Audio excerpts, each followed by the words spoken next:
En un vistoso rincón del cementerio de Playa Ancha se encuentra una de las animitas más curiosas de Chile. Una que dicen atiende las súplicas de prostitutas y traficantes, ladronzuelos y lanzas profesionales. Claro que basta echar un vistazo a las placas de agradecimiento para certificar que personas del más variado pelaje le piden favores. De una extraña manera, Dubois, un inmigrante pobre pero culto y de buena pinta, se convirtió en símbolo de los desposeídos y oprimidos. A su favor está que en sus crímenes jamás usó armas de fuego, solo cuchillos de acerado filo. Dicen además que parte de su botín lo regalaba a los pobres.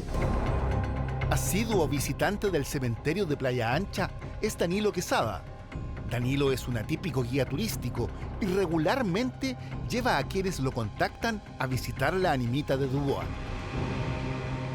¿Y tú tienes algún antecedente, ya sea histórico o de algún relato oral, que indique que efectivamente pasó dinero a pobres? Así como relatos no, pero hay muchos registros, todavía te la menciono, la fuente de revista Sucesos de la época, que lo trató muy mal, pero tú ves fotos de la gente que lo iba a visitar. Y ahí están los relatos de la gente que le ayudaba. O sea, según tú, hay registros en la historia de que efectivamente con el dinero que tomó, lo pasó a gente pobre. ¿Lo podríamos sacar por conclusión? Sí. Émile Dubois nació en Francia a mediados del 1800 y fue bautizado como Louis Briard Lacroix. Aunque de él se han escrito varios libros e innumerables ensayos, su verdadero origen sigue siendo un misterio. Según unos, habría sido el hijo mayor de una acomodada familia. Según otros, el vástago de un herrero. O el hijo de un escritor de novelas policiales, de quien habría heredado su afición por la sangre. Lo que sí se sabe con certeza es que a fines del siglo XIX, tras asesinar al capataz de la mina donde trabajaba, escapó de Francia a Colombia. Ahí se hizo pasar por ingeniero en minas, veterinario, profesor de lenguas e incluso cantante de zarzuelas. De Colombia partió a Venezuela y en Maracaibo fue dirigente sindical en las minas.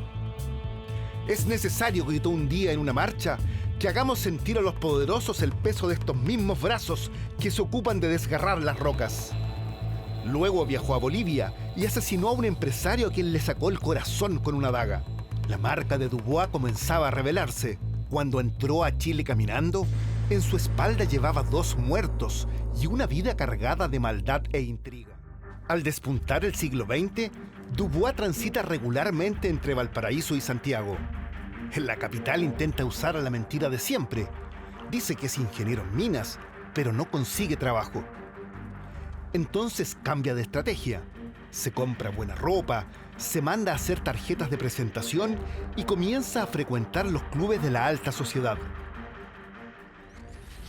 En 1905 comete su primer crimen en Chile, tras entrar sorpresivamente en la oficina de Ernesto Lafontaine, figura pública y prominente hombre de negocios.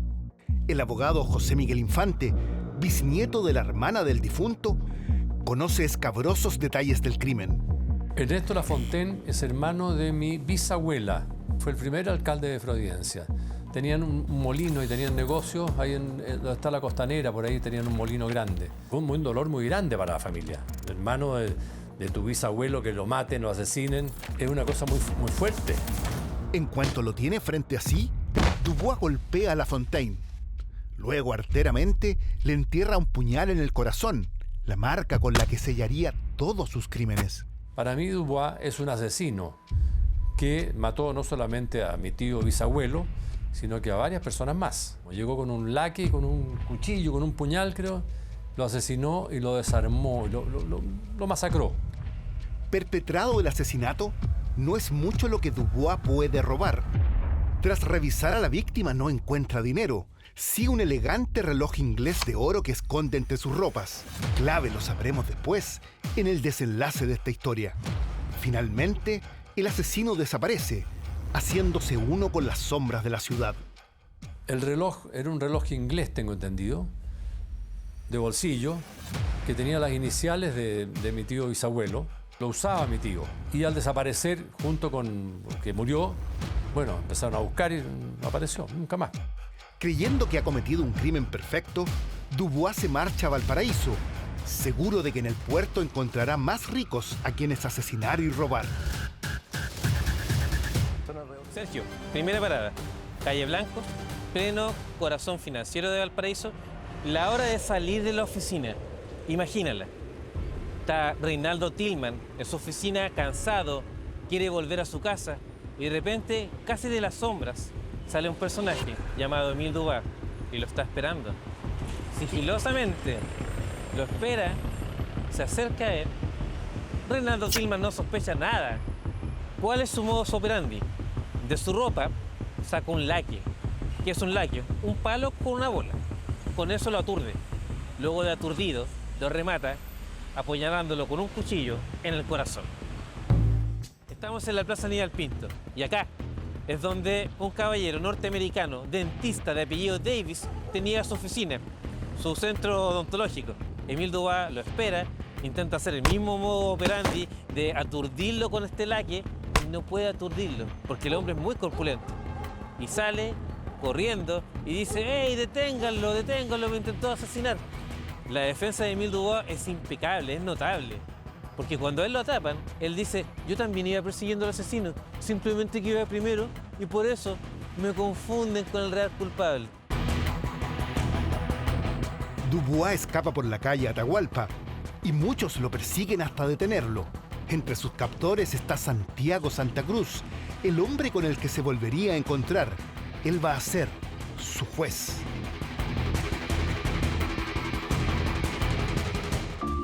Y empezó una persecución a través de guardias policiales que había en esa época y mucha gente. Dentro de la gente que se sumó al tumulto persiguiendo a Émile Dubois estaba precisamente mi bisabuelo Santiago Santa Cruz, que era el juez. A Dubois se le había acabado la suerte. Y en el banquillo de los acusados terminaría sentado frente al hombre que había sido su captor. Comenzó entonces un largo proceso judicial que concentró por primera vez la atención de medios de toda Latinoamérica en torno a un crimen. Ya en la comisaría, el detenido asegura llamarse Émile Dubois y ser ingeniero en minas. Sin embargo, su clásica astucia ya no le serviría. Esa misma noche se ha encontrado un cuchillo con el que podría haber cometido sus crímenes. Dubois es enviado a prisión y en la cárcel del puerto su caso concentra la atención de todo el país. Muchos se preguntan: ¿es culpable o es inocente? A medida que avanza esta investigación, conozco más cosas de Dubois. De partida que tenía esposa, Úrsula Morales, la cual lo habría acompañado en todas sus correrías.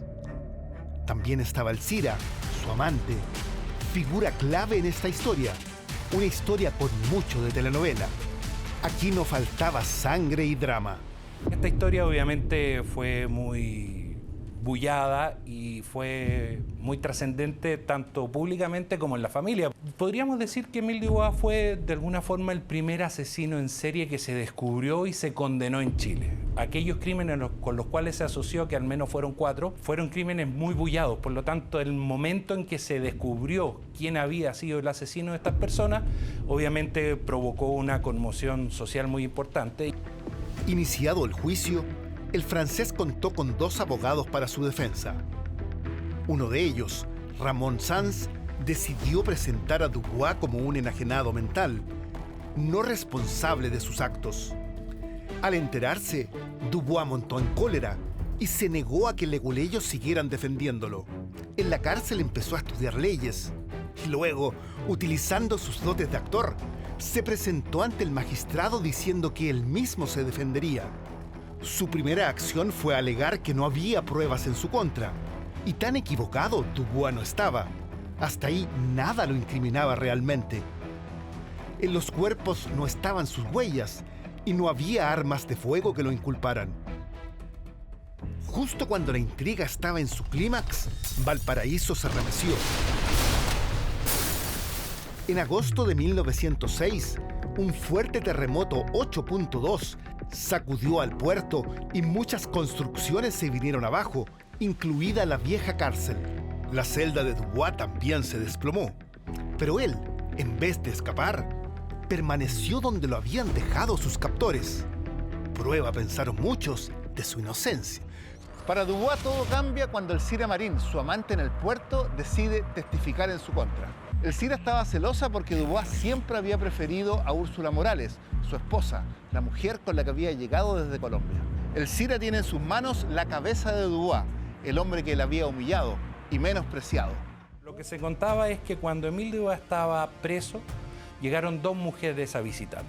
Pero una, enojada por esta situación, le presenta pruebas adicionales al juez. Y el día que se cometió la muerte de La Fontaine, en que había desaparecido su reloj de oro, ella no vio el reloj de oro, pero supo que había ido a una casa de empeño y había vuelto con dinero. Por lo tanto, le pasó al juez la boleta de la casa de empeño, que creo que se llamaba la bolsa de oro. Y se hizo el seguimiento de ese empeño y se logró dar con el reloj que ya había sido rematado y era precisamente el reloj de La Fontaine ligado directamente con Émile Dubois, que había viajado a Santiago en ese día. Finalmente, Dubois fue sentenciado a muerte, aunque solo por el homicidio de un hombre. En los otros casos, no se pudo demostrar su culpabilidad. Contrariado, el francés pidió a un abogado que exigiera el indulto, pero Pedro Montt, el presidente que se inmortalizó en la avenida que lleva su nombre, primero dudó y finalmente lo negó. La muerte de Émile Dubois, desde el punto de vista documental, es el primer caso de un fusilamiento en Chile que quedó documentado en fotografía. Y eso, existen muchos registros respecto al tema, y ustedes pueden darse cuenta cómo fue la serie, digamos, los instantes previos a la muerte de él. A esta distancia se ubicaron en línea y don Émile Dubois estaba instalado al frente, más o menos unos 5 o 7 metros, mirando al pelotón, y de aquí se produjo la muerte. Tras el fusilamiento, el cuerpo de Dubois fue sepultado a costas del Estado en un nicho en Playa Ancha. Increíblemente, de pronto sus restos desaparecieron. Según dicen, los habría arrastrado al mar un poderoso aluvión que destruyó todo un sector del cementerio. Por eso hoy la Nimita es un lugar de memoria o cenotafio, un sitio de recuerdo, de devoción, de súplicas, incluso de deseo. El cuerpo de Émile Dubois desaparece. Desaparece. En un principio fue sepultado en el cuartel Quinto Muralla, que le llamamos nosotros, y cuando cumple el tiempo de los 10 años haber sido sepultado en nicho, y a no solicitar o rescatar los restos de Émile Dubois, pasa a una fosa común que quedaba en el sector costero. Se crea como una nimita para que la gente que venía y preguntaba dónde estaba y no poder darle la respuesta que se habían perdido los restos al caer al mar, se crea esa nimita, y a posterior a eso la gente que le tenía fe y tenía devoción a que cumplía con lo que se le pedía, se va creando ese velatorio a donde la gente lo recuerda. Claro, lo recuerda y le pide. Disfruta 12 meses al precio de 8. Ingresa a megago.cl.